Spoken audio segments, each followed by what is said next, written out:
The Prophet then says, Al-ghina'u ruqyatu zina. Allahu Akbar. This hadith alone requires an entire lecture, brothers and sisters. The Prophet says that singing and listening to songs is a matter that leads to adultery and fornication.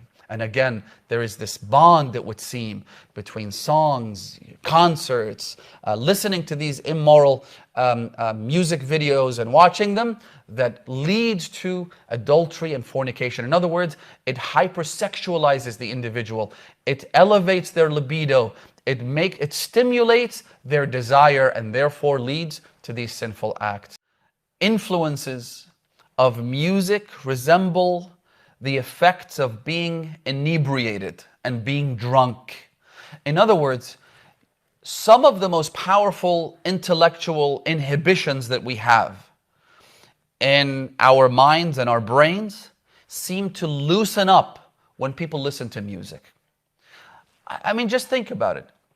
Dancing is something that could almost never happen without the power of music. Without music being played, most people wouldn't dance. And the reason for that is because when music gets played, that decreases your inhibitions, it loosens you up, just like someone who is under the influence of alcohol suddenly loosens up and they start saying things that they didn't want to say and they start doing things that they wouldn't ordinarily do. The same thing happens when music is being played. And so people loosen up and they get up and they start moving in a manner that they wouldn't ordinarily do, perhaps, unless they were under the influence of music. And so that's an important point. The sounds themselves, the music itself, is what affects you in a manner that is very similar to being under the influence of drugs or alcohol. Keep that in mind, number one. Number two, the lyrics. Brothers and sisters, I read the lyrics of popular music and songs that are out there today. You know, Billboard's top 100, hot 100 songs, the best-selling songs. When I read the lyrics, and I don't want to encourage anyone to do that, but what I will do is I'll cite just maybe one or two examples to illustrate just how dangerous this is. Because most of the time, people listen to music as a pastime. They listen to music when they're driving down the road or when they're going to work, or they just want to keep their brains occupied. They don't really pay much attention to the lyrics, but the lyrics have very, very powerful impact on our brains. Listen to this. One musician who was interviewed, I actually didn't write the name here, but one musician says that oftentimes, if we spell out the message in these songs, then radio stations wouldn't play them. This, of course, is back in the day when radio stations were the most important outlets for playing music and for getting those music tracks famous so that people would go and buy those albums. Nowadays, of course, they use the internet.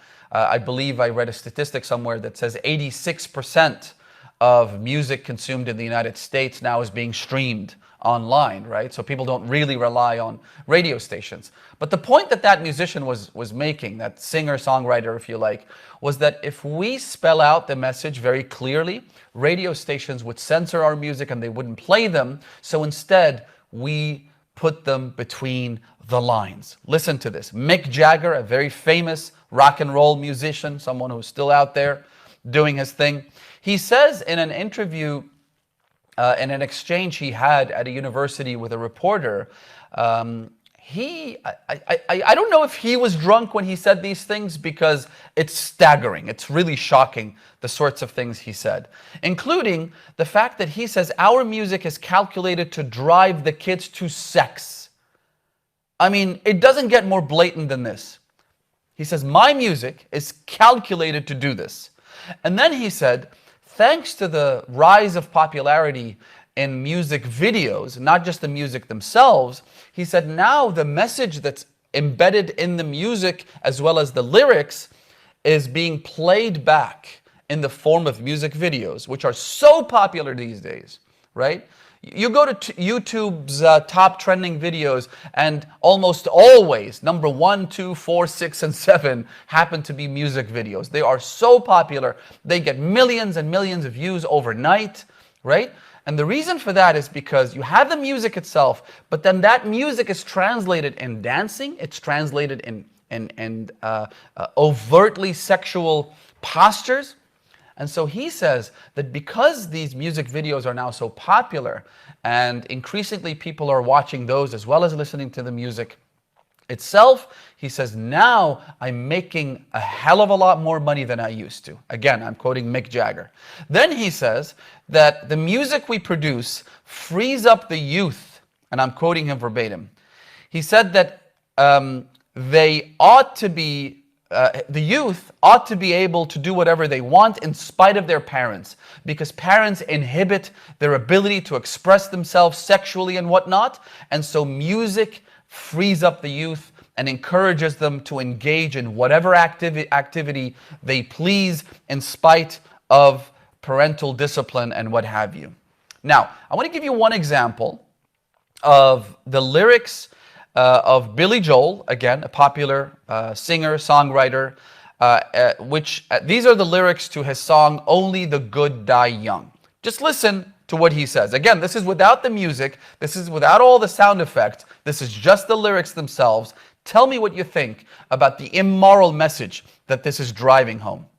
He says, come out, Virginia, don't let me wait. Virginia apparently is some girl he's talking to, some hypothetical. Come out, Virginia, don't let me wait. You Catholic girls start much too late. But sooner or later it comes down to fate. I might as well be the one. They say there's a heaven for those who will wait. Some say it's better, but I say it ain't. I mean, it goes against the very soul of religion, brothers and sisters. Listen to the rest. They say there's a heaven for those who wait. Some say it's better, but I say it ain't. I'd rather laugh with the sinners than cry with the saints. Sinners are much more fun, and only the good die young. Incredible. I mean, until you actually sit down and read it, I guess most people don't really pay much attention to what's being said if they were listening to the actual music. The point here being, brothers and sisters, the immorality that is embedded deep within the music industry. The same immorality that you find in the pornography industry. The same encouragement of sinful, illicit acts that you find in the worst possible medium is right here. And it's being perpetuated and being promoted and being purchased. People pay good money.